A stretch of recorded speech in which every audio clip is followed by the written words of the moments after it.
The sea in winter was not simply water, it was a living enemy. Imagine stepping into a boat made of rough, creaking wood, the hull patched and worn by years of storms, while the horizon ahead is nothing but a wall of gray. The wind stings the skin like a whip, the salt crystallizing into ice on your lashes before you can even wipe your eyes. Every wave rises like a frozen beast, curling high above the fragile vessel, threatening to crush it into splinters. The men on board know that if just one of those waves crashes wrong, they will never touch land again.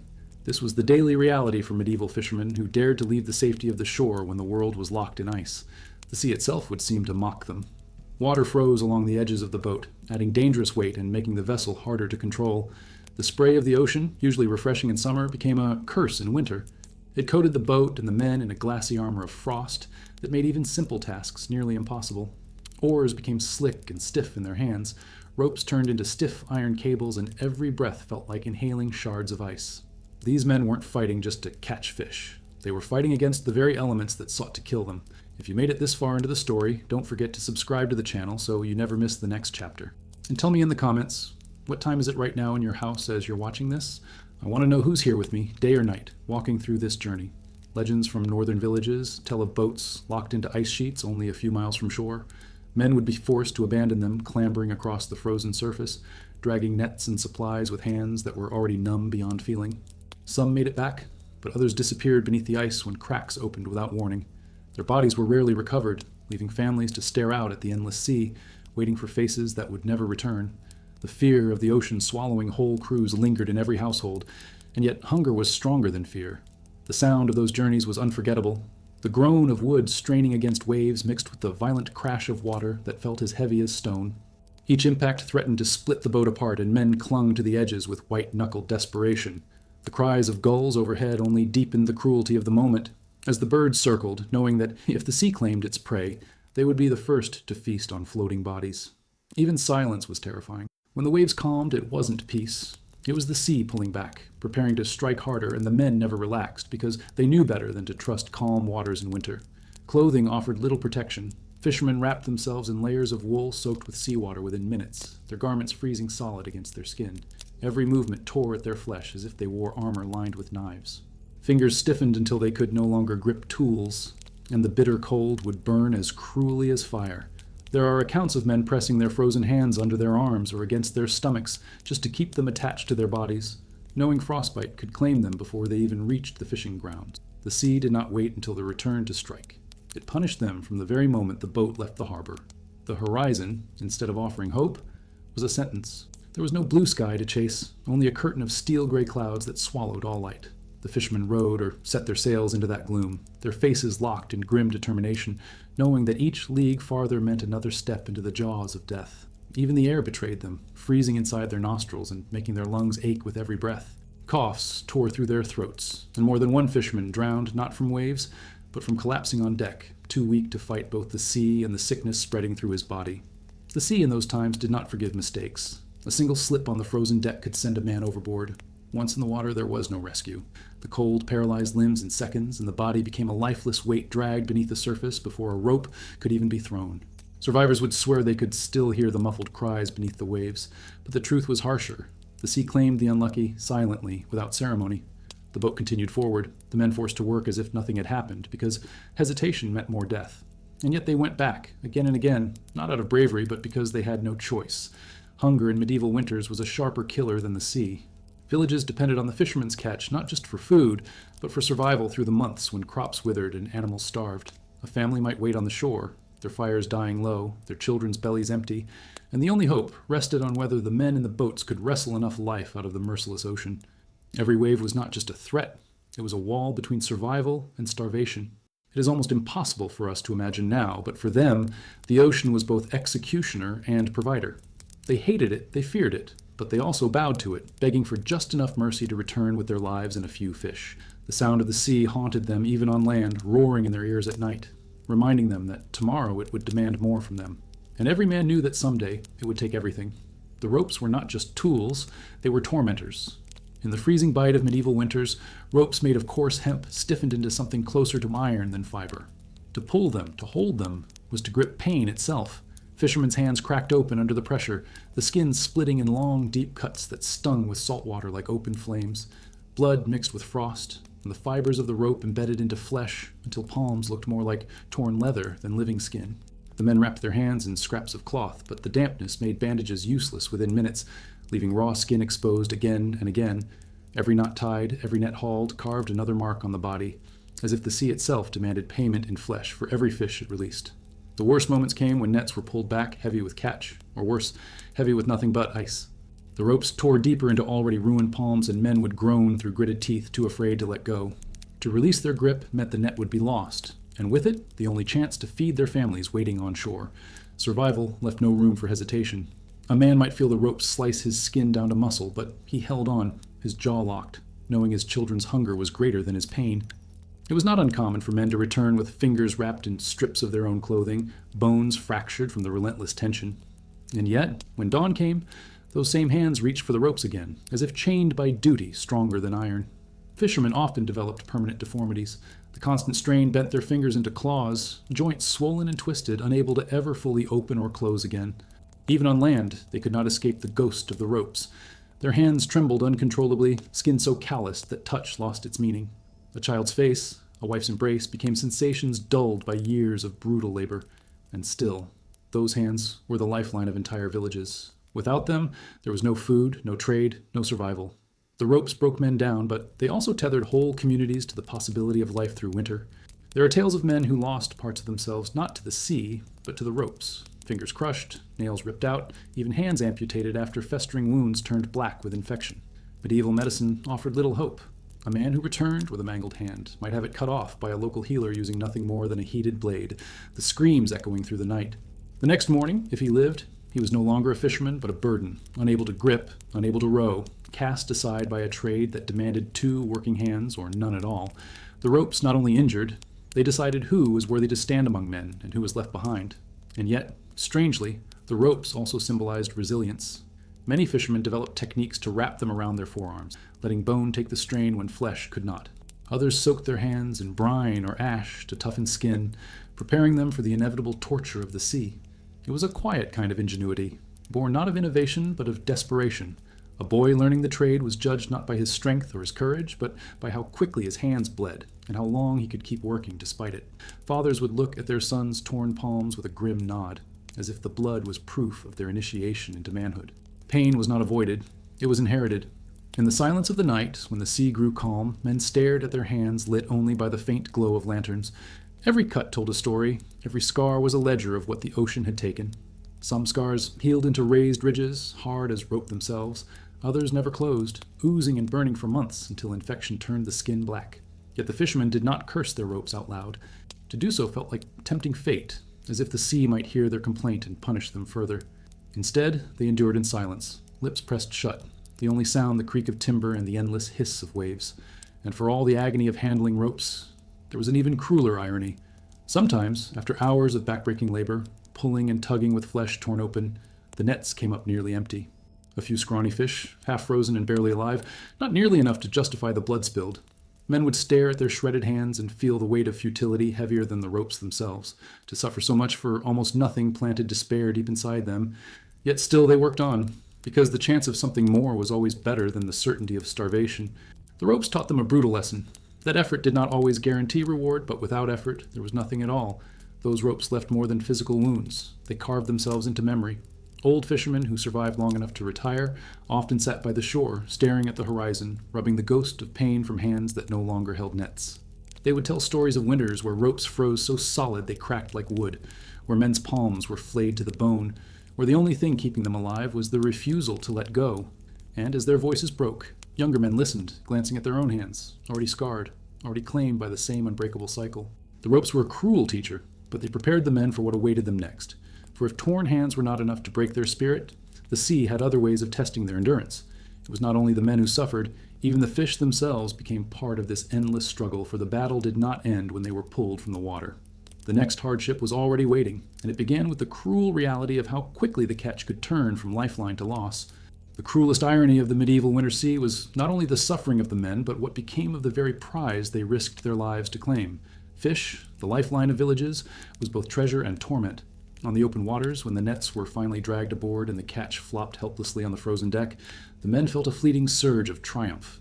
Yet that triumph was fragile, for for the sea had one final way to humiliate them, by spoiling their reward before it ever reached the hungry mouths waiting on land. In winter, the paradox was merciless. The cold was supposed to preserve, but the harsh conditions often did the opposite. Nets pulled from the water might come loaded with fish, but the constant spray of salt water and the hours spent struggling against the waves left the catch battered and ruined. Some fish froze solid within minutes, turning stiff as stones, impossible to clean or gut properly. Others, caught in damp piles without air, began to rot even as the men rowed back, their scales softening, their flesh turning sour from the combination of brine, blood, and filth. What should have been food became waste, and waste was something no starving village could afford. The smell was unforgettable. Fishermen wrote of the stench filling the boat before they ever neared the shore, a rancid mix of decay and salt that clung to their clothes and skin. The men had no choice but to continue rowing, each pull of the oar accompanied by the knowledge that their work was rotting in front of them. To arrive with fish that could not be eaten was worse than arriving with none at all. It meant facing not only the disappointment of their families, but the anger of neighbors who had counted on that catch for survival. Children cried not out of hunger alone, but out of the bitter cruelty of seeing food spoiled within arm's reach. Medieval markets added another layer of torment.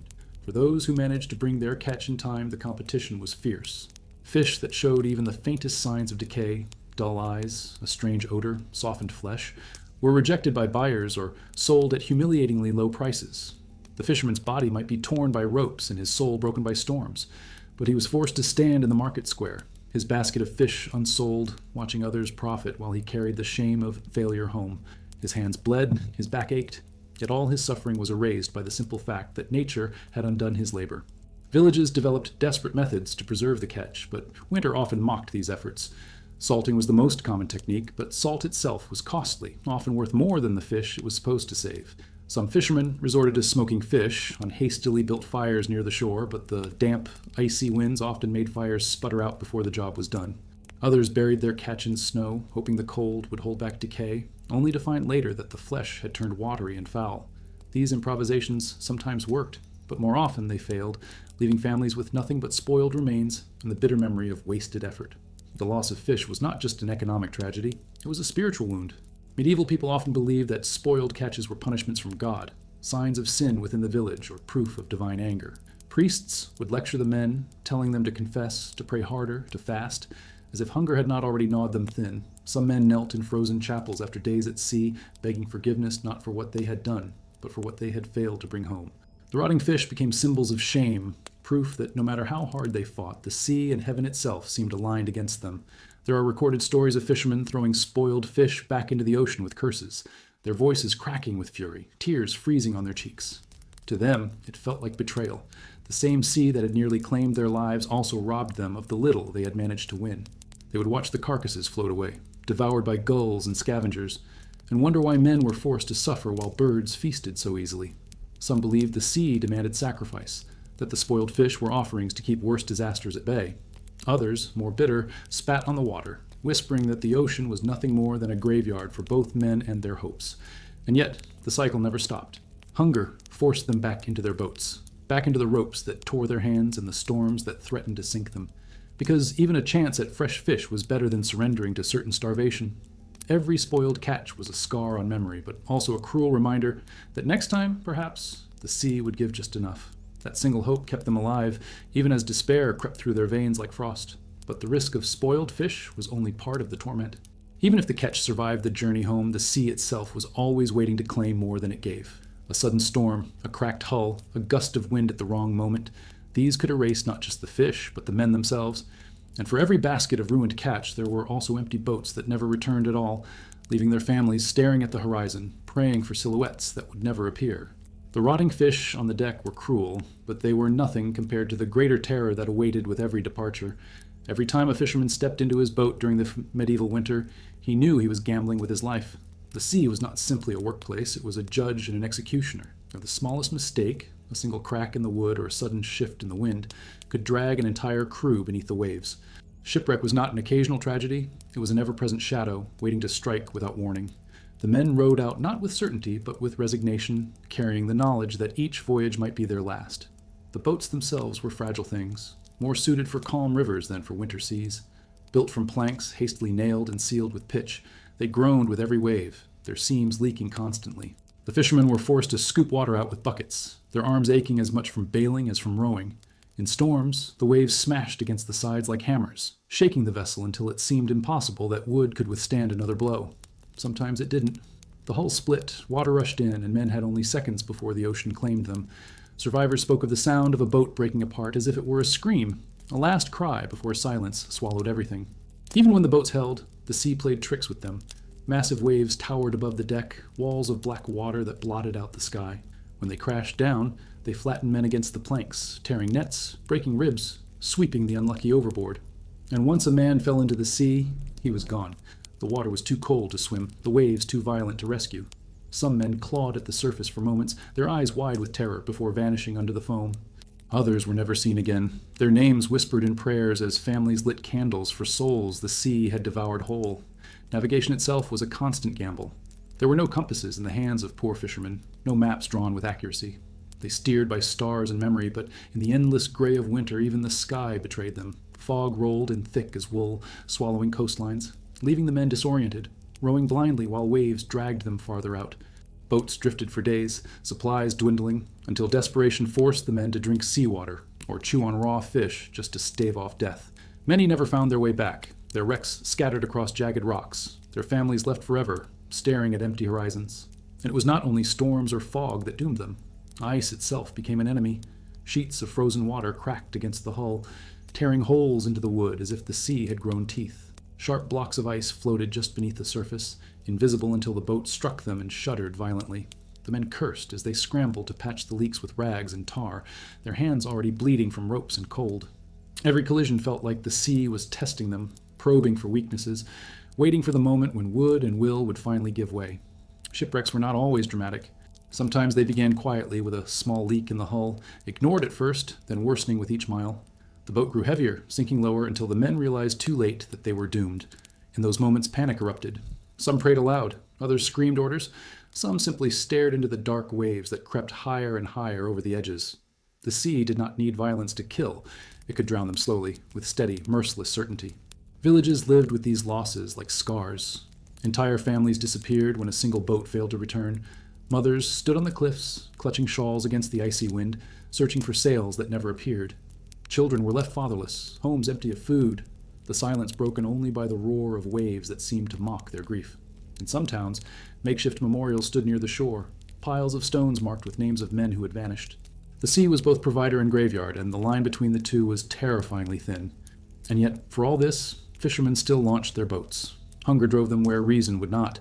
They told themselves they would be careful this time. They would watch the sky more closely. They would not sail too far. But the sea does not bargain. It punished arrogance and humility alike, and no amount of caution could guarantee a safe return. The men rowed out with silent prayers, knowing that their wives and children might soon be mourning them.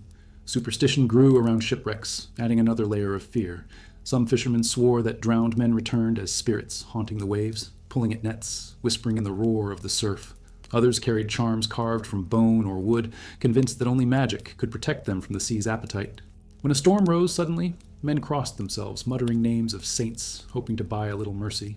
But the sea did not listen to prayers, nor did it care for charms. It took who it wanted, when it wanted. What made the risk even crueler was the uncertainty. When a boat vanished, families waited for weeks, sometimes months, before accepting the truth. Hope lingered cruelly, gnawing at them. Every shape on the horizon sparked desperate cries of recognition, only to fade into disappointment. This limbo of grief was as brutal as death itself. A shipwreck killed not only men at sea, but spirits on land, hollowing out villages, until all that remained was the echo of loss. And for those men who somehow survived a shipwreck, life was not easier. They carried the memory of waves swallowing their friends, the screams in the storm, the feel of icy water dragging them down. Their nights were haunted, their bodies broken. Some never set foot on a boat again, branded as cowards by those who still went to sea. Others returned, their hands trembling, unable to resist the pull of hunger and duty. Survival brought no peace, it only prolonged the suffering. But even as boats splintered and men vanished, the sea demanded more. Hunger was stronger than fear, and families could not live on grief alone. So the men went out again into the same waters that had taken their fathers, their brothers, their sons. The risk of shipwreck became part of their existence, woven into every knot they tied, every prayer they whispered, every tear shed on the shore. And as brutal as that risk was, it was not the only torment they faced, for even on days when boats returned, The sea often sent them home with empty nets, their bodies broken and their spirits crushed. There was no silence, heavier than the one that fell over a medieval village when a boat did not return. At first, there was patience. Wives and children stood at the shoreline, squinting into the mist, telling themselves the men were only delayed. Perhaps the wind had shifted against them. Perhaps the waves had slowed their oars. They whispered excuses to quiet the gnawing dread. But as the hours stretched into a second day, and the horizon remained empty, patience curdled into fear. The sea was merciless, and everyone who lived near it understood what it meant when men failed to come home. The waiting was its own kind of torment. Fires were kept lit through the night so that wandering boats might see their way back, though most knew it was in vain. Mothers clutched their children tighter, rocking them against the howling wind, eyes fixed on a horizon that gave no comfort. The smallest sounds became unbearable, gulls crying overhead, waves crashing against the rocks, the creak of empty docks. Each noise reminded them of what was missing, the voices of husbands, brothers, and sons who should have been tying boats and carrying nets ashore. Every moment of absence echoed louder than a scream. By the third or fourth day, rumors began to spread. Some insisted the men had been blown off course and would return with double the catch. Others whispered darker possibilities, wreckage spotted on distant shores, floating planks carried in by the tide. Children asked questions their mothers could not answer, their small faces searching for reassurance in eyes that could only hold tears. Entire villages carried the grief together because loss at sea was never just personal. It struck the community like a knife, cutting into every household, every friendship, every fragile thread of survival. And yet, hope clung stubbornly. Families walked to the cliffs at dawn, scanning the horizon again and again, desperate for even the faintest sail. Some prayed to saints, others threw offerings into the waves, begging the sea to release what it had taken. Hope became a curse, prolonging agony long after the truth was clear. Weeks passed, then months, with no word. Eventually, silence became its own verdict. The sea had claimed the men, leaving behind nothing but widows, orphans, and empty boats rotting at the docks. In the harshness of winter, the consequences were brutal. A missing crew meant not just grief, but hunger. One lost boat could mean an entire neighborhood without food for weeks. Children went to bed with empty stomachs, their cries echoing through the frozen nights. Widows begged scraps from neighbors already struggling to survive. The absence of men meant fewer hands to row, fewer nets to cast, fewer chances of bringing home even the smallest catch. The sea did not just drown its victims, it starved those who lived on. There were stories told of men who returned after days or even weeks lost at sea, their survival almost miraculous. They arrived gaunt, eyes hollow, hands raw from rowing without rest. Some had eaten their own bait, gnawed on strips of leather, or drunk seawater until their bodies convulsed with sickness. When such men stumbled ashore, they were greeted as heroes, but behind the celebration lingered unease. For every man who returned, there were dozens who never did, and the miracle of survival could not erase the relentless pattern of loss. The sea gave back only when it wanted to, and those rare returns only reminded families how easily it could take away. The grief of waiting also bred superstition. Villagers believed that when men did not come back, their spirits remained at sea, wandering with the waves. On stormy nights, widows swore they heard the voices of their husbands carried in the wind, calling out from beyond the breakers. Children grew up hearing tales of ghostly boats, seen sailing silently under the moon, crewed by drowned fishermen condemned to row forever.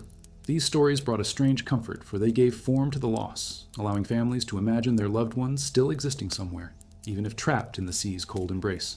But reality was harsher. When wreckage washed ashore, planks, nets, sometimes even bodies, hope was finally extinguished. Funerals were held without coffins, prayers said over the waves rather than over graves. Crosses were planted along the coastlines, facing the sea, as if to remind the ocean that the living would not forget the dead. Yet even those markers eventually faded, worn smooth by wind and salt, erased just like the men they were meant to honor. The memory of absence, however, lingered in every home, carved into the faces of those who had waited too long. For the children left behind, the absence shaped their futures. Boys grew up faster, forced to take their father's place in the boats before their bodies were ready. They tied nets with trembling hands, rowed against currents that bent their backs, and endured the same risks that had claimed their parents. Girls were married younger, seen as burdens on families now struggling with fewer providers. The cycle of suffering repeated endlessly, generation after generation, because the sea cared nothing for lineage or loss. And yet, despite all the anguish, the departures never stopped. Even with memories of men who had vanished, new crews launched their boats into the same waters, their faces pale with fear but hardened by necessity. Hunger demanded it. Survival demanded it. The empty horizon might have swallowed their fathers, but it still held the promise of fish, and that promise outweighed every memory of grief. The sea took lives, but it also fed the living, and that cruel balance was the only truth the villagers knew. But there was something even more devastating than days without return. Sometimes the men did come back, but they came back broken, carrying nets nearly empty, their bodies shredded by labor, their spirits crushed by the futility of working so hard for so little. The pain of absence was unbearable, but the pain of presence without reward carried its own torment, one that cut as deep as hunger itself. There was a kind of cruelty that lingered long after storms had passed and boats had survived. It came not from shipwrecks or drowning, but from the bitter realization that all the suffering, all the torn hands and frozen bones, had been for almost nothing. The fishermen could endure the waves, endure the cold, endure the hunger gnawing at their stomachs, but what they could not easily endure was returning home with near empty nets. To face the sea and survive, only to bring back scraps, felt like being mocked by the very waters they had fought to conquer. The silence on the return journey was often heavier than the storms themselves. Men rowed with hollow eyes, their bodies trembling from exhaustion, their hands still burning with the rope's bite, and yet their catch lay pitifully small at their feet. A handful of scrawny fish, not enough to fill even one family's pot, let alone a village. The smell of the ocean clung to them like failure. Every stroke of the oar was accompanied by the weight of shame, because they knew that waiting on the shore were wives and children expecting salvation, not disappointment. When the boats finally touched land, the scene was almost unbearable.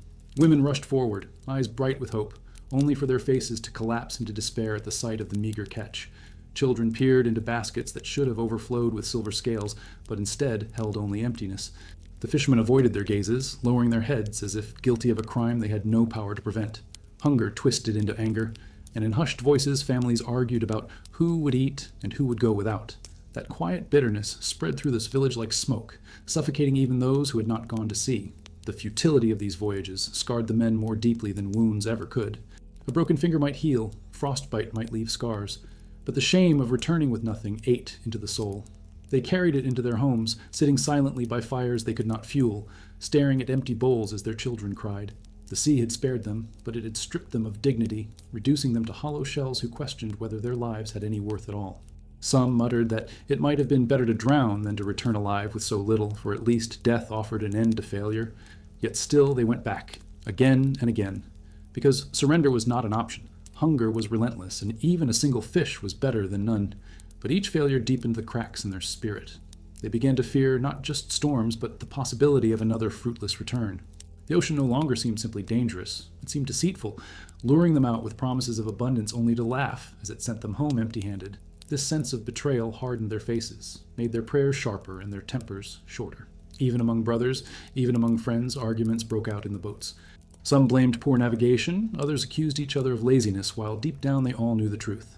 The sea answered to no man, and luck mattered more than skill. The markets, too, added to the humiliation. When men returned with small catches, buyers took advantage, offering pennies for what should have been worth much more. Desperation forced fishermen to accept these insults, watching their meager fish snatched from their baskets at prices so low they could barely buy bread. They endured the sneers of wealthier merchants, who mocked their efforts while filling their own stalls with food imported from distant coasts. For the poor, the sea was not just a battlefield. It was a rigged game where even survival could end in defeat. Worse still was the knowledge that while their nets were nearly empty, the sea itself remained full. They saw the flashes of fish beneath the waves, heard the slap of tails in the dark, yet somehow their nets came up light. Some whispered that the ocean kept its bounty for itself, feeding unseen creatures in its depths. Others believed it was punishment from God, a test of faith, or a judgment on hidden sins within the village. Despair and superstition intertwined, making every failed voyage not just a physical loss, but a spiritual wound. And always there were the children. Wide-eyed, too young to understand why their fathers risked death for so little. They looked at the scraps of fish in disappointment, but they did not stop hoping. They still clung to their father's legs, still begged for stories of the sea, still believed that next time the baskets would be full.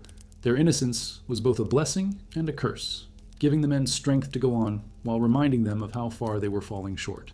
The laughter of hungry children was like salt rubbed into open wounds. In time, even the men's bodies reflected the futility of their labor. They grew thinner each season, their cheeks hollow, their ribs visible beneath ragged clothing. Muscles hardened from rowing, but their strength was spent faster than it was replenished.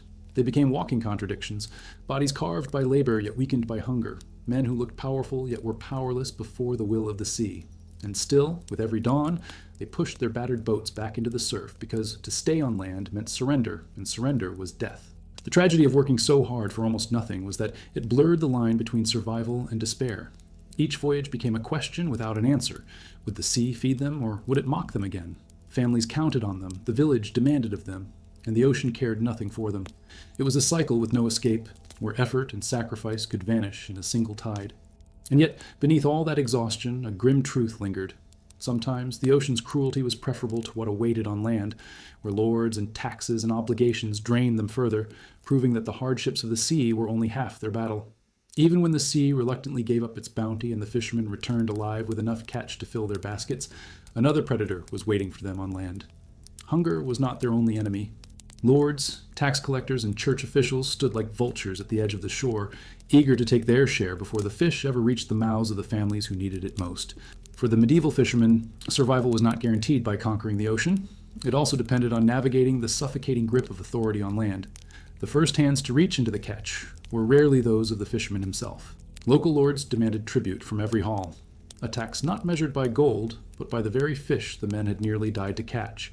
Sometimes it was a flat portion, one basket, and every 3 belonged to the lord. Other times, collectors took the finest specimens, leaving the fishermen with only scraps too small or damaged to fetch a decent price. The irony cut deep. The noble feasts in the manor hall were seasoned with fish caught by men who could barely keep their own families alive. Those who protested faced brutal consequences, from the confiscation of their boats to public punishment, ensuring compliance through fear. The church, too, demanded its due. Fish was sacred in medieval society, particularly during Lent and fast days when meat was forbidden. Priests reminded villagers that denying the church its share was not just theft, but a sin against God. So even as the fishermen's children went to bed with hollow stomachs, salted fish might be laid on the tables of monasteries, where monks enjoyed security while the men who supplied them wasted away. Religion became another net, catching what little remained of the fishermen's hope. Markets were no kinder. Fishermen had to sell quickly before the catch spoiled, and merchants knew it. Buyers drove prices down mercilessly, exploiting the desperation in the fishermen's eyes. If the men hesitated, they risked losing everything as the fish decayed before them. Many accepted humiliating offers simply because they had no bargaining power. Their bodies carried the proof of labor, hands torn and faces aged by salt and wind, yet none of it translated into fair reward. A day's suffering might barely bring in enough coins to purchase bread and a bit of grain, leaving them trapped in a cycle where survival was always one misstep away from collapse.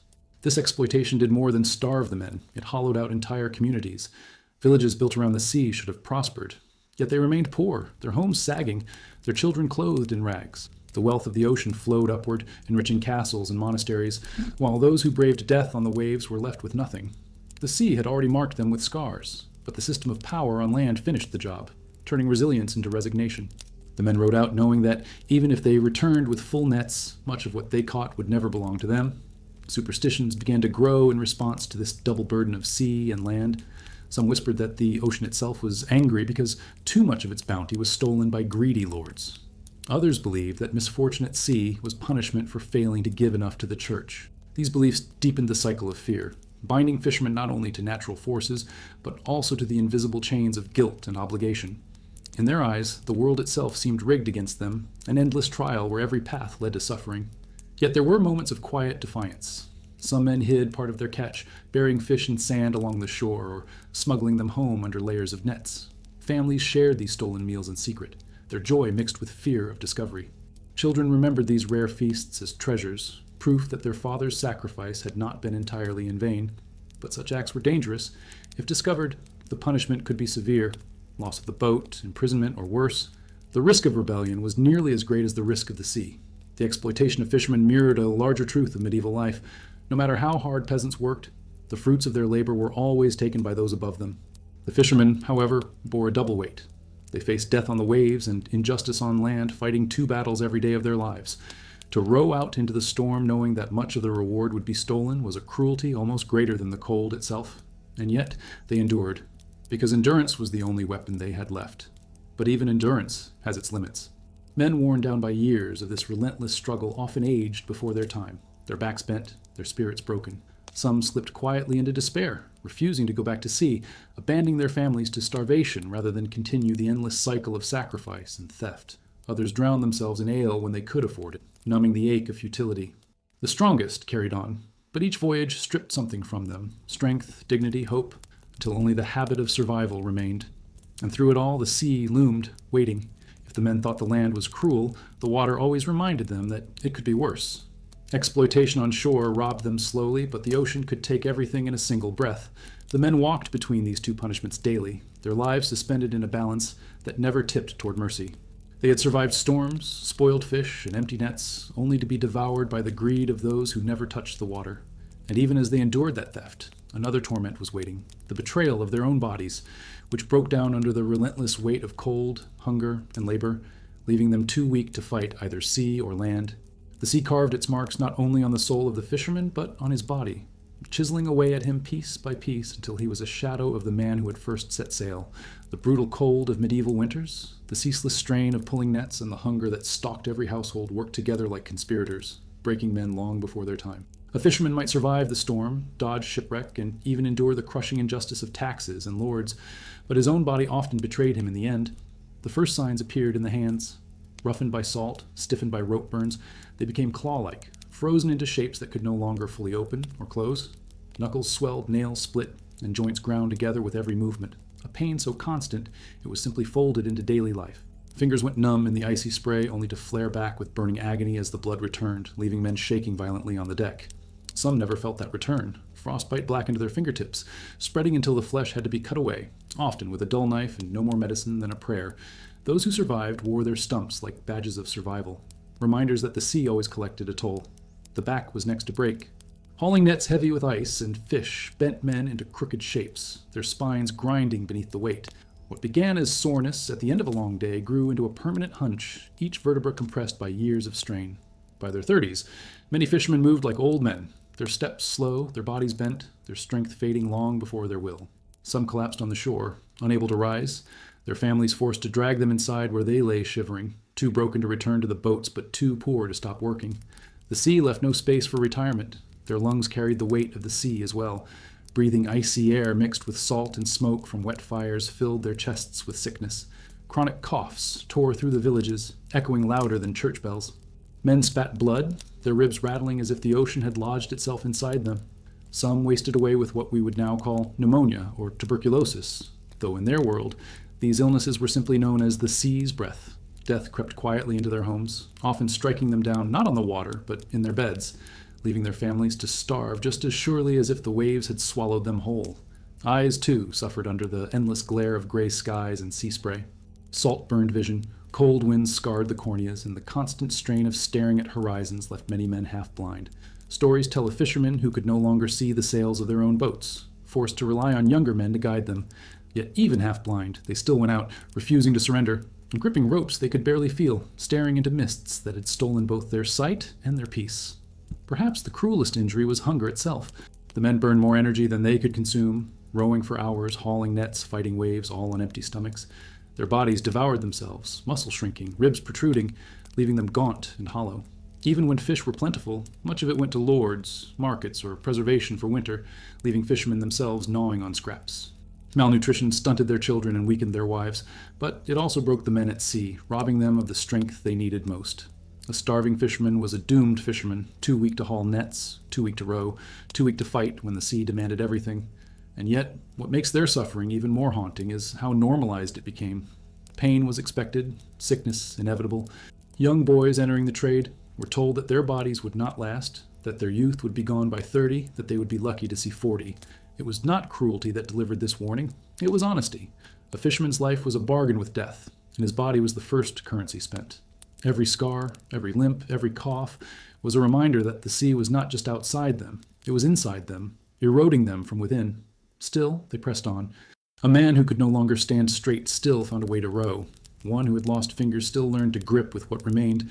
Half-blind men listened for the change in the wind, using instinct when sight failed them. They adapted not because they were unbreakable, but because breaking meant hunger, and hunger was a slower, crueler death than drowning. Their resilience was less about strength and more about desperation, an unyielding drive to endure one more day, one more voyage, one more chance at survival. But there were limits that no spirit could push through. Some men simply collapsed on the deck, their bodies refusing to rise no matter how much they willed it. Others slipped quietly into the water, not from storms or waves, but from exhaustion so complete their grip failed, their bodies sliding into the sea as if surrendering at last. Families buried these men with words of honor, but everyone knew the truth. It was not just the sea that had taken them, but the slow grinding destruction of their own flesh. And for those who did manage to live longer, their final years were not ones of peace. They became reminders of what awaited every young fisher. bent, blind, coughing, their voices rasping with stories of the ocean's cruelty. Children looked at their fathers and uncles and saw their own futures, unable to escape the fate carved into their bloodlines. The sea gave no mercy, and the body offered no escape. It was a slow, inevitable collapse, one generation after another, feeding itself into the same endless cycle. And yet, as much as their bodies betrayed them, the greatest torment was still not physical.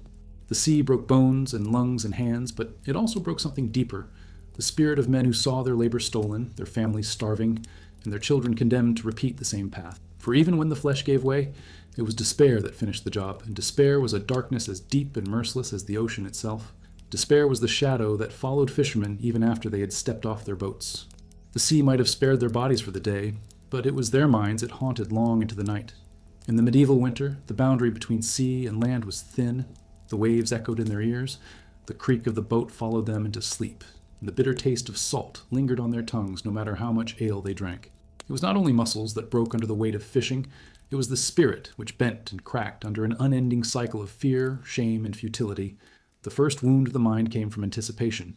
Every voyage was a gamble, and the dread of departure was as crushing as the labor itself. On nights before sailing, men lay awake listening to the wind claw at the shutters, their stomachs churning with a sickness born not from illness, but from terror. They kissed their children, knowing each embrace might be the last. Each farewell whispered at the door a final one. This daily brush with death was not romantic courage. It was a gnawing anxiety that hollowed them out from within. Even as they pushed their boats into the surf, many fought back the urge to turn and run, only held in place by the knowledge that hunger at home was waiting to punish cowardice. The silence of the sea fed that anxiety. Out on the water, with nothing but gray sky and endless waves, the mind played cruel tricks. Men swore they saw shapes in the mist, ghostly sails, phantom hands reaching from the water. Some believed the drowned haunted them, tugging at nets, whispering from beneath the waves, demanding company in their watery graves. Whether hallucination or superstition, these visions carved terror into the men's thoughts, so that even on calm days, peace was impossible. The sea never allowed the mind to rest. When they did return, the torment followed them ashore. Nights were filled with broken sleep, jolted awake by the phantom crash of waves or the memory of a man lost overboard. Fishermen shouted in their dreams, their cries startling their wives and children, their faces twisted with the same panic they had worn at sea. Some refused to speak at all about what they had seen, locking it inside until silence became its own prison. Others grew short-tempered, snapping at family members, their rage born not from cruelty but from helplessness. Homes became battlegrounds of grief and frustration, where the sea's invisible hand pulled families apart, even on dry land. The shame of failure deepened the mental wounds. To return with empty nets was not only a material loss, but a humiliation that corroded self-worth. Men who could not provide sank into despair, their shoulders slumped, their voices broken, avoiding the eyes of their wives and children. Some withdrew entirely, sitting for hours staring into nothing, their spirits shattered by the knowledge that all their suffering had led to hunger anyway. In a world where survival depended on strength, despair became a disease more fatal than any fever, spreading from one man to another, infecting entire villages with hopelessness. Alcohol offered a temporary escape, and taverns filled with fishermen seeking to drown their dread. Olay dulled the roar of the sea in their ears, blurred the memories of wreckage and storms, and replaced silence with laughter, however hollow. But when the drink wore off, the despair returned heavier than before, and many slipped deeper into dependence. Their wages wasted, their families left hungrier than ever. Drunkenness was not only a personal failing, it was a symptom of a community trying desperately to numb the unbearable weight of existence by the sea. Women carried their own share of this despair. Wives waited on the shore, trapped in uncertainty, watching the horizon with dread. Each day of waiting stretched their nerves to breaking, leaving them half mad with fear and grief. Some lit candles for their husbands before every voyage, whispering prayers with trembling lips, convinced that without these rituals the sea would take them. Children, too, grew up under this shadow, their laughter muted by hunger and fear, their games interrupted by sudden questions. Will father come back this time? They learned early that life was fragile, and that hope could turn to mourning in a single tide. Communities tried to ease this weight with rituals and beliefs. When despair grew too great, villagers gathered in chapels, praying aloud for safe returns, for calmer seas, for strength. Yet even these gatherings often ended in sobs rather than solace, as the reality of loss was too heavy for words alone to lift. Priests preached endurance, framing suffering as a test of faith, but for many, this only deepened the torment, convincing them that God himself was aligned with the sea in demanding endless sacrifice. And yet, even in this darkness, there were sparks of resilience. Men who had lost everything, boats, brothers, even their sanity, still rose at dawn, still walked back into the waves, because despair was not an end, but a constant companion. They carried it with them like a second shadow, heavier than the nets, but they carried it nonetheless. It was this paradox, being broken yet continuing, that defined the fishermen's existence. Their despair did not kill them outright. It became the air they breathed, the lens through which they saw the world, the constant reminder that survival was never guaranteed but still worth chasing. But despair was not the final cruelty. Even as the fishermen wrestled with broken minds, the sea had other ways to test them, for despair could be endured in silence, but hunger could not. Hunger roared louder than grief, more relentless than fear, and it struck not only the men, but their entire households, leaving no corner of the village untouched. If despair broke the spirit, hunger threatened to consume the body and soul alike, and it was this relentless hunger that often forced men back into the very waters that had already stolen their peace. Hunger was the enemy that never rested. Storms could pass, boats could survive, despair could be carried silently within the chest, but hunger was constant, gnawing at the body and mind with claws sharper than the ropes that cut their hands. It was not a passing discomfort. It was the central rhythm of life in medieval fishing villages. Every decision, every risk, every prayer at dawn was born from the same truth. If the men did not go out to sea, their families would starve. Hunger was not only the reason they endured the sea's brutality, it was the whip that drove them back into it, again and again, no matter how many times it had already betrayed them. Winter sharpened this torment to its cruelest edge. Fields lay barren, animals died in their pens, and the few stores of grain rotted or were eaten too quickly. Families huddled inside smoky huts, their fires weak, their bellies hollow. The smell of thin porridge filled the air, barley stretched with water, roots dug from frozen earth. But true nourishment was rare.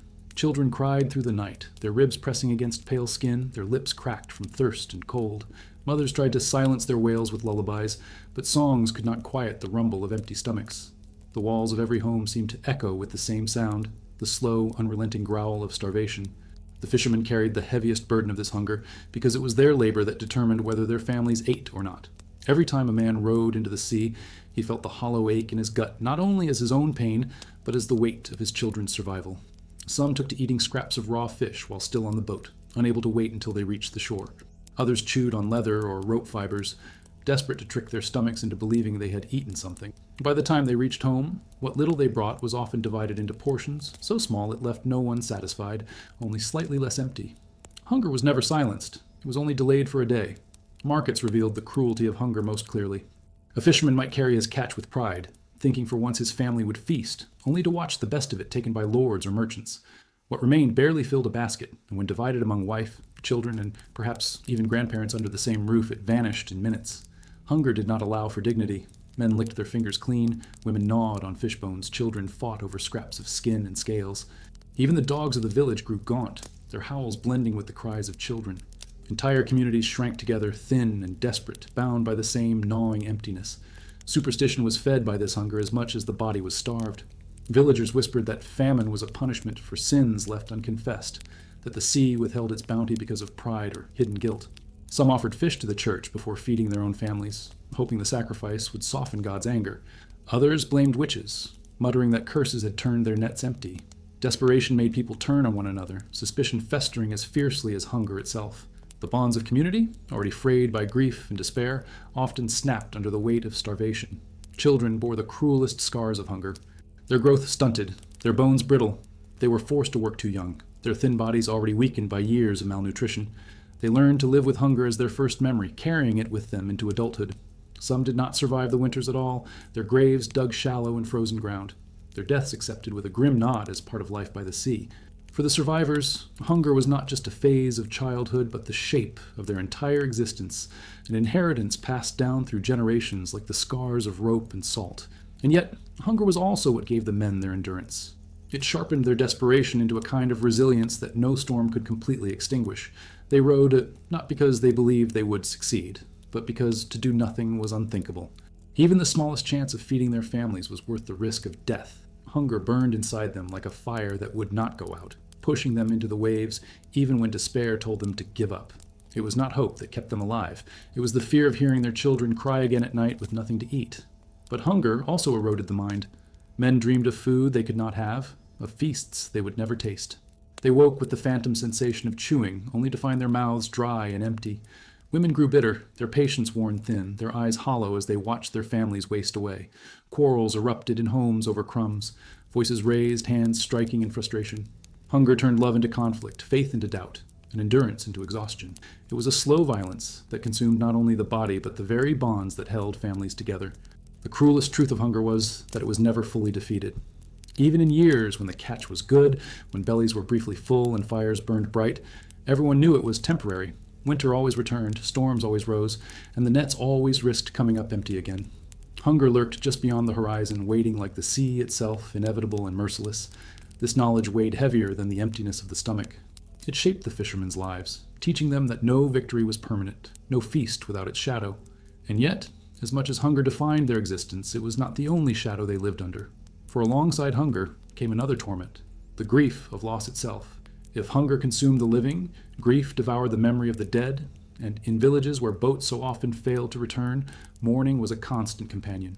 Hunger hollowed the body, but grief hollowed the heart, leaving behind a silence even deeper than the growl of an empty stomach.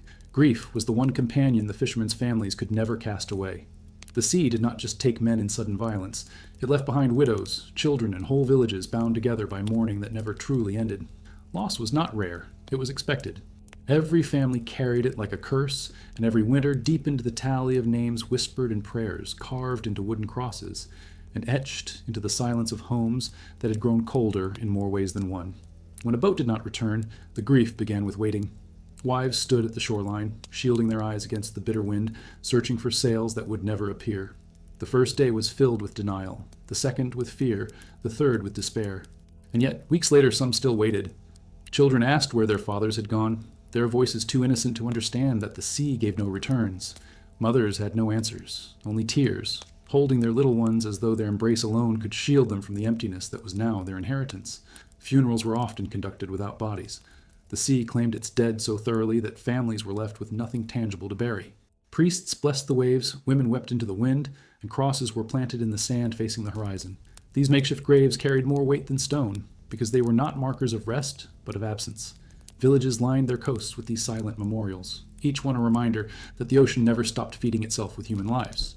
And as the seasons turned, these crosses were worn down by salt and storms, just as memories were worn down by the endless repetition of grief. The absence of men reshaped daily life in brutal ways. Widows bore the double burden of mourning and survival. They had to raise children alone, mend nets, tend to fires, and somehow keep families alive with what little the sea allowed them. Some remarried quickly, not out of love but necessity, binding themselves to men they barely knew because hunger did not leave room for solitude. Others were shunned, accused of bad luck, as if their husbands' deaths were curses they carried. Grief isolated as much as it united. Branding women with scars society never allowed to heal. Children grew up in households carved by loss. They learned too soon what it meant to live without a father, to carry responsibilities that belonged to men twice their age. Boys were pushed into the boats before their bodies were ready, driven by both hunger and the desperate need to fill the place left empty by death. Their mothers watched them leave with terror, knowing that the same sea that had taken their fathers would almost certainly come for their sons. Grief in these villages was never a past tense. It was a cycle, a generational curse passed from parent to child. Even those who returned alive carried grief in their eyes. They mourned the brothers and friends who had slipped beneath the waves, the men whose screams they had heard vanish into the storm. Survivors bore a different kind of wound, guilt. They asked themselves why they had lived when others had not, why fate had spared their boat but crushed another. Some never spoke of these memories, locking them inside until the silence consumed them. Others tried to drown it in ale, their laughter forced, their nights broken by the same nightmares. Survival, in many ways, was its own kind of torment. Communities coped with this grief through rituals. Bells tolled for lost men, prayers were spoken at dawn, and candles burned through the night in the small chapels by the sea. These acts offered comfort, but they also deepened the weight of mourning, reminding everyone daily of how fragile life was. Children were raised in the glow of candlelight vigils, their lullabies replaced by prayers for the dead. Hope itself seemed built on mourning, as if the only way to move forward was to accept that death was always just one tide away. And yet, despite the tears, life never paused. Nets still needed mending, boats still needed to be pushed into the water, and hunger pressed harder than grief ever could. Women worked with swollen eyes, children played among memorial crosses, and fishermen rowed out again with faces set in grim determination. The grief was not healed, it was simply carried, woven into the very fabric of survival. These people did not live despite mourning. They lived through it, letting sorrow become as familiar as the waves. Some villages developed superstitions to give meaning to their loss. They believed that the spirits of drowned men lingered near the shore, guiding or warning those still alive. On stormy nights, widows swore they could hear their husbands' voices in the wind, calling from beyond the waves. Fishermen sometimes poured the first cup of ale into the sea as an offering to the dead, hoping to appease their restless souls.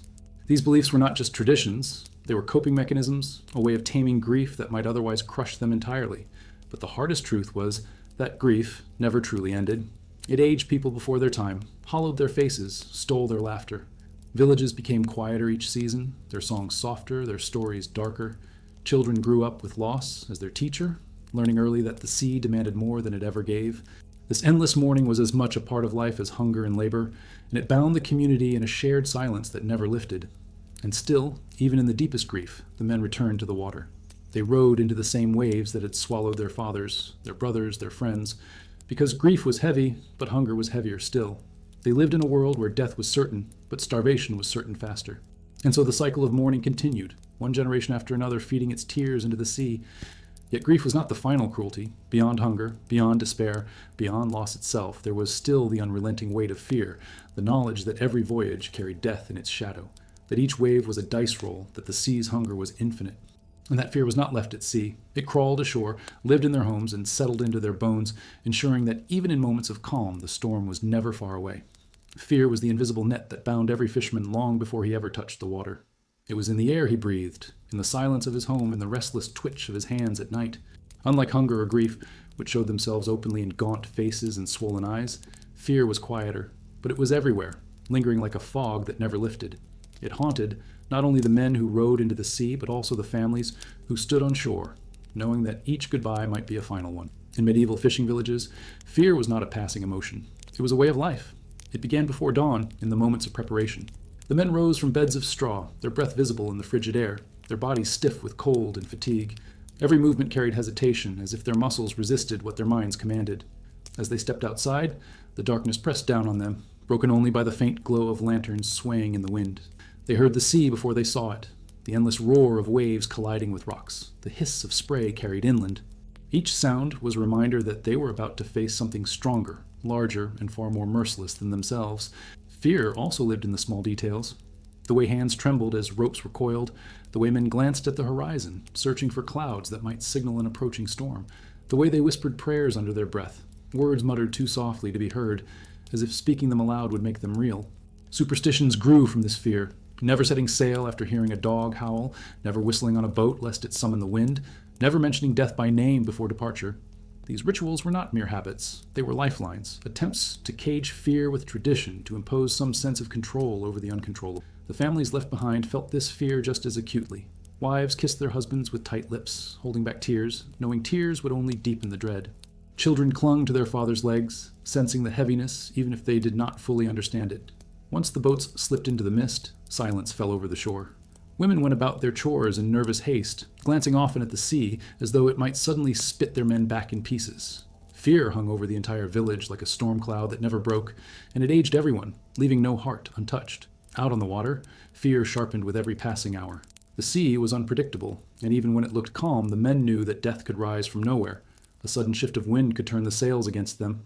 A hidden rock could tear the hull open. A wall of water could appear without warning, towering above the boat like a living thing, threatening to crush it in a single blow. The men rowed not only against the current, but against their own terror, each pull of the oar a battle between instinct and dread. Fear seeped into their dreams too. At night, when they tried to sleep in damp huts, they dreamed of drowning, of waves closing over their heads, of lungs burning as they reached for a surface that never came. Some woke screaming, clutching at their throats, soaked in sweat despite the cold. Others carried their fear in silence, staring into the fire until dawn, their eyes hollow as though they had already seen their own deaths. It was said that some fishermen could predict storms simply by the heaviness in their chests the night before, as if fear itself was a barometer more reliable than any sky. The cruelest part of this fear was how it never left, even on land. A gust of wind rattling the shutters could send a man's heart racing. The crash of waves heard from the cliffs made his stomach twist. Fear followed him like a shadow, so constant that he no longer distinguished it from himself. Some men became hardened by it, wearing their fear like armor, never smiling, never relaxing, their faces carved into masks of grim endurance. Others broke under it, refusing to sail, branded as cowards by their neighbors, even though their fear was the most rational of all. And the fear was not only for themselves, it was multiplied by love. A man could endure danger for his own sake, but the thought of leaving his wife a widow, of condemning his children to hunger, was unbearable. This fear turned every voyage into a torment. If he stayed, his family starved. If he went, he might never return. No matter the choice, the shadow of loss stretched over him, and fear grew heavier with each passing season, as one by one familiar faces disappeared into the sea. Even in rare moments of peace, fear lingered. A day when the sea was calm, when the catch was good, when laughter briefly returned to the village. Still, no one dared forget. They knew it was temporary. The calm sea was only pretending. The laughter of children was fragile. The baskets of fish would empty and the waves would rise again. Fear poisoned joy itself, turning every good moment into a warning, every calm tide into a prelude for the storm. It made contentment impossible, for contentment in such a world was a dangerous illusion. But fear was not the end of the torment. It was only one layer of the weight they carried. Beneath it lay something colder, something heavier: exhaustion. For if fear broke the mind, exhaustion broke the body and spirit together. It was not dramatic like storms, not sudden like shipwrecks. It was slow, steady, relentless. The kind of exhaustion that made a man feel older than his years, the kind that bent his back and dulled his eyes, the kind that turned him into a ghost long before the sea claimed his flesh. Exhaustion was not simply tiredness for the medieval fisherman. It was a slow death that began the moment he first stepped into a boat and never left his bones again. Unlike storms or hunger, exhaustion was not sudden. It was steady, relentless, grinding away at the body day after day until the man himself became a hollow shell, moving only out of habit. It was the cruelest weapon the sea had, because it did not strike once and end. It gnawed at him until every part of his life, on sea and on land, was shaped by weariness so deep it could never be fully escaped. The cycle of exhaustion began before dawn. Men rose in the blackness of night, long before the first streak of light touched the horizon. Their sleep, if it could be called sleep, was short and restless, broken by coughing, by the sound of the wind rattling the hut, by nightmares that made rest impossible. They woke with bodies already aching, their muscles stiff from the cold, their bellies empty. They pulled on damp clothing that never truly dried, shoes stiff with salt, and dragged themselves to the boats with movements that felt more like duty than life. Fatigue clung to them even before the work began, and the day stretched ahead like an endless punishment. On the water, exhaustion became a physical chain.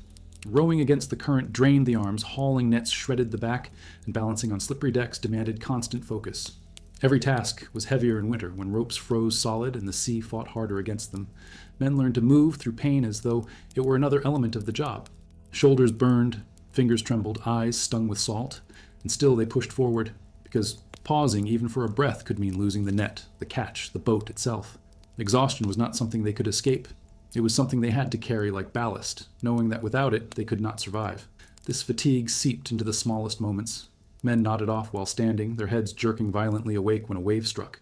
Others collapsed on the deck for seconds at a time, their faces pressed into wet planks, stealing fragments of rest between tasks. Stories tell of fishermen who fell asleep while rowing, their oars drifting loose, only to wake to shouts of anger, or, worse, to find themselves drifting dangerously toward rocks. Sleep became a luxury too dangerous to indulge in, and so they carried on half dead, their eyes glassy, their movements mechanical, their minds dulled by the weight of exhaustion that never left them. The effects followed them ashore. In the evenings, when they stumbled back into their huts, their bodies collapsed more than they lay down. Families spoke to them, but their words barely reached through the fog in their heads. Some men ate in silence, their hands trembling as they lifted food to their mouths, their eyes already closing. Others sat by the fire, staring into nothing, too drained to speak, too weary to comfort their children. Sleep offered no recovery. The beds were damp, the air freezing, and the constant cough in their lungs robbed them of rest. They woke each morning no stronger than when they had lain down, carrying the same exhaustion into the next day as if it had been waiting for them all night. This weariness aged them before their time. By their mid-30s, many fishermen looked twice their age, their faces carved with lines, their hair graying, their teeth loose or missing, their movements slowed, their joints locked, and yet they continued to work because there was no alternative. Exhaustion became not just a condition, but an identity, turning once strong men into ghosts while they were still alive. Villages were filled with these living reminders of what the sea took, not just lives, but vitality itself. Exhaustion also eroded the mind. The constant fog made it difficult to think, to remember, to hope. Men forgot simple tasks, misplaced tools, or stared blankly at the horizon as though their thoughts had slipped into the sea. Some became irritable, their tempers short, their voices raised at the smallest mistake. Others fell into silence, retreating into themselves, too weary to speak at all. A kind of numbness spread over them, where neither joy nor grief reached deeply, because exhaustion dulled every feeling until nothing remained but the grind of survival. And yet, they endured. They learned to live with exhaustion as one learns to live with pain, adapting their movements, conserving their strength, finding brief moments of stillness even in labor. They rowed with slow, steady strokes, not bursts of energy. They carried nets in pairs, leaning on one another when their backs threatened to give way. In their huts, they shared quiet moments with their families, drawing a strange strength from the presence of loved ones even when words failed. Exhaustion did not destroy them all at once. It wore them down in layers, and they clung to whatever scraps of life they could hold. But exhaustion had a final cruelty. It left men vulnerable. Bodies weakened by years of strain could not fight illness. Coughs turned into fevers, minor cuts festered into infections, and frostbite spread faster in those too tired to resist it. Many men did not die at sea but in their beds, their bodies finally giving out, their families left staring at the shell of someone who had been carved hollow by decades of relentless work. The sea might not have claimed them with waves, but exhaustion had carried them to the same end. And still, the boat sailed. New generations replaced the old, stepping into the same cycle, their youthful strength hiding the exhaustion that waited for them in the years ahead. The sea promised no mercy, and exhaustion became a tradition passed from fathers to sons like nets, oars, and scars. What broke their bodies would also break theirs, and everyone knew it. But the collapse of body and spirit was not the last torment. For if exhaustion consumed the men, it also shaped the villages they left behind. The communities built around the sea learned to live in the shadow of this endless fatigue. Their culture, rituals, and daily lives molded by suffering. Beyond the exhaustion of the individual was the exhaustion of the entire society, drained not only by the sea, but by the systems that bound them to it. And in that communal exhaustion, another truth emerged. Survival was never only about the men who sailed, but about the families and neighbors who bore the weight of their absence and their return. Exhaustion did not belong only to the fishermen. It seeped into the bones of the entire village, spreading like a sickness that no one could cure. The men carried it home in their bent backs, their hollow eyes, and their silence, and soon it wrapped itself around their wives, their children, their elders. Entire communities were drained, not simply by the storms of the sea, but by the unrelenting weight of survival that touched every task, every ritual, every breath. This was not just individual fatigue, it was communal exhaustion, shaping a way of life where suffering was inherited and endured together. The rhythm of the village mirrored the rhythm of the sea. When boats set out at dawn, the whole community moved with them. Wives rose early to prepare meager meals, children were sent to gather wood or fetch water. Elders muttered prayers while staring at the horizon. Everyone carried the invisible strain of knowing that lives were being wagered beyond the waves. When men returned, whether successful or empty-handed, the atmosphere of the village shifted instantly. Relief, despair, hunger, grief. These emotions rippled outward, touching every soul. No one was untouched by the sea's verdict because each outcome affected not just families but the entire survival of the community. Even those who never set foot on a boat bore the burden. Women became the backbone of survival, their hands cracked and swollen from labor. They mended nets by candlelight, salted and dried fish when there was any to preserve, and cared for children while their husbands risked death. Their exhaustion was quieter, but just as consuming. With little food and endless work, they aged quickly, their faces lined, their hair grayed, their bodies frail long before their time. They carried not only the weight of their own survival, but also the emotional toll of waiting, days, weeks, sometimes months, never knowing if their husbands would return. Children, too, were shaped by this exhaustion. They learned early to take on responsibilities that childhood should never demand. Small hands tied knots in ropes, carried baskets heavier than their bodies, and fetched supplies for the boats. Play was a rare luxury, often overshadowed by chores or hunger. By the age of 10, many boys already bore the same scars as their fathers, their skin raw from salt, their joints aching from labor. Girls, meanwhile, inherited their mother's burdens, sewing, cooking, and caring for younger siblings with the same tired patience that defined their households. Their laughter, when it came, was short and fleeting, quickly swallowed by the ever-present demands of survival. The elders of the village embodied the long memory of exhaustion. They sat by the fires, recounting stories of storms survived and tragedies endured, their voices cracked with age. Their wisdom was respected, but it was also steeped in sorrow. They reminded the young that the sea always won, that the only victory was survival from one day to the next. Their lives were proof of resilience, but also a warning. Even if one lived long enough to escape the sea, one did not escape its shadow. Entire lifetimes were marked by the fatigue of knowing that survival was temporary and fragile, dependent on forces beyond human control. Festivals and rituals, meant to bring joy, often carried the weight of this exhaustion. Feast days were rare and precious, but even then, they were overshadowed by remembrance of those who were not present. Candles were lit for the drowned, prayers recited for safety, and laughter often gave way to tears. Celebration was always mingled with mourning, and every smile carried the heaviness of lives already lost. The community came together not just to rejoice, but to share their fatigue, to lean on one another in the endless struggle against despair. Exhaustion also dictated how villages interacted with outsiders. Merchants and lords who came to demand tribute saw not lively markets, but faces carved by hardship, bodies bent by work, eyes dulled by suffering. Travelers often remarked on the silence of fishing villages, the way even children moved with a kind of weary purpose, their play subdued, their voices low. For those who lived there, this was normal. For outsiders, it was a haunting sight, a community alive but drained of vitality, its people surviving but not truly living. The culture itself bent under this exhaustion. Songs sung by fishermen were low and mournful, filled with the rhythm of rowing and the sigh of waves. Stories told around the fire were warnings more than entertainments, tales of storms, losses, and the rare miracle of survival. Even faith carried this exhaustion. Churches by the shore were filled not with joyous hymns, but with desperate prayers, voices cracking under the strain of lives that had seen too much death. Religion was not comfort, but endurance, a way to survive another day of hunger, loss, and fatigue. And yet, this communal exhaustion also forged an unspoken bond. Neighbors shared food when they could, women nursed each other's children, men carried the nets of those too weak to lift them. When tragedy struck one family, the others rallied, because they all knew that they might be next.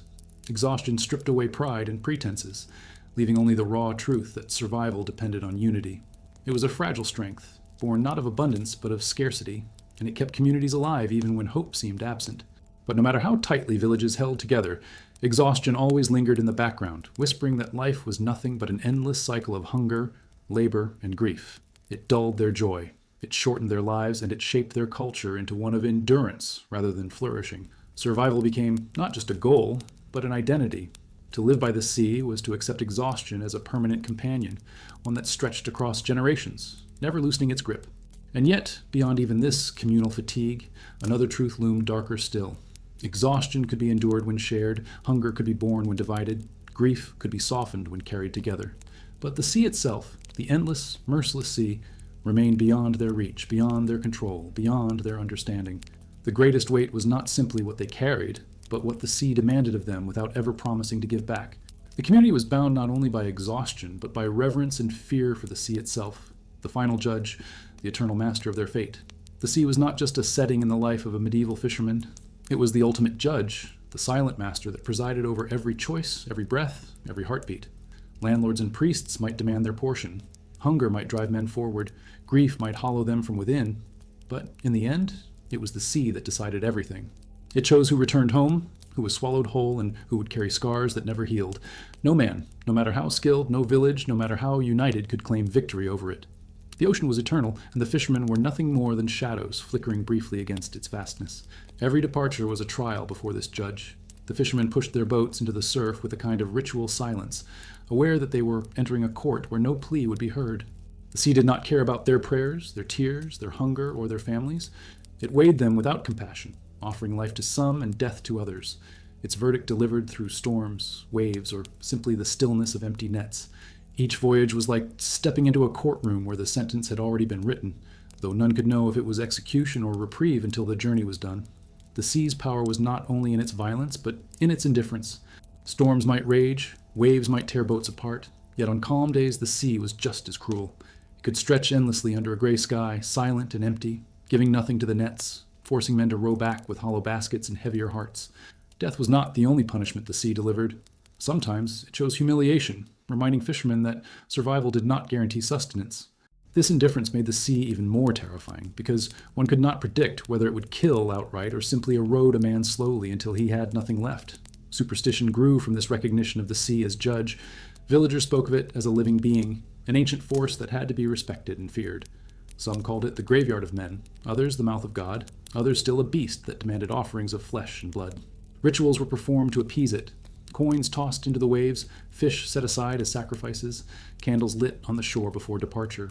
Yet deep down, everyone knew that nothing could sway its will. The sea did not bargain. It did not forgive. It simply took what it wanted, when it wanted, without reason or mercy. Children were raised with this truth long before they ever touched an oar. They were taught not to shout at the sea, not to throw stones into it, not to speak its name lightly. They watched their fathers and brothers vanish into the mist, sometimes never to return, and they understood from their earliest years that the ocean was not friend but master. It gave life when it pleased, and it ended it just as easily. To be born in a fishing village was to be born into servitude to the sea, a servitude that lasted until death. The elders, who had survived longer than most, spoke of the sea with both reverence and bitterness. They recalled the nights when waves crashed so high that the boats disappeared like toys, the mornings when wreckage washed ashore like bones scattered by a giant. They spoke of calm days that lulled men into complacency before turning violent without warning, as if the sea delighted in betrayal. Their words were warnings, yet the young had no choice but to ignore them, for hunger demanded that they follow the same path. In this way, the sea's judgment extended across generations, condemning entire lineages to the same endless cycle of risk and loss. Even moments of beauty carried this shadow. A sunrise over the horizon, painting the waves in gold, could never be admired without remembering how quickly that same horizon could darken into death. The sparkle of fish in nets, glistening like silver, was always tempered by the knowledge that tomorrow the nets might rise empty. The sound of gulls circling overhead reminded men not only of life but of death, because gulls were always the first to feast on bodies cast back by the tide. Beauty and horror were inseparable because the sea allowed neither to exist alone. And yet, for all its cruelty, the sea could not be abandoned. It was both executioner and provider, a paradox no fisherman could escape. Land offered little, the soil too poor, the winters too long. Without the sea, villages starved faster than storms could kill, so men kept returning to the court of this eternal judge, presenting themselves again and again, knowing that each time might be their last. The ocean had bound them in chains of necessity, and they wore those chains willingly because there was no alternative. The ultimate cruelty of the sea's judgment was its finality. When it chose to take, there was no appeal. Bodies were lost, names erased, boats splintered and sunk into the depths. Families left behind could mourn, but they could not resist. No lord, no priest, no neighbor could intervene when the ocean passed sentence. This helplessness shaped entire cultures of resignation, where people spoke not of if tragedy would strike, but when. Hope was fragile, survival temporary, and the sea's authority eternal. In the end, the sea was not simply part of their world, it was their world.